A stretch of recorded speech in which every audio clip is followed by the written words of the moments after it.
YouTuber আফ্রিদির ঘরে আজ এসেছে সবচেয়ে বড় সুখবর, কারণ তিনি অবশেষে বাবা হয়েছেন। হাসপাতালের ভেতর ঢুকতেই দেখা যায় আফ্রিদি নবজাতককে বুকে জড়িয়ে ধরে চোখ ভেজা হাসিতে বলছেন, তুমি আমার জীবনের নতুন আলো। তার মা আবেগে কাঁদতে কাঁদতে বলেন, আলহামদুলিল্লাহ, আজ আমাদের ঘর সত্যিকারের খুশিতে ভরে উঠল। শিশুটির ছোট্ট আন্দোলনে সবাই অভিভূত। বাইরে অপেক্ষায় থাকা ফ্যানরা চিৎকার করে বলছে, আফ্রিদির বাচ্চা। পাশে তার মা কাপা গলায় দোয়া পড়তে পড়তে বললেন, এই শিশুই আমাদের ঘরের নতুন বরকত।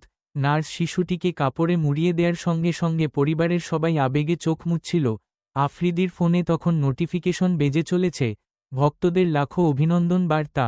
সবাই লিখছে, এটাই বছরের সেরা খবর। এদিকে বাইরে অপেক্ষারত ফ্যানরা চিৎকার করে বলছে, আফ্রিদির বেবি এসেছে। সবচেয়ে বড় অর্জন।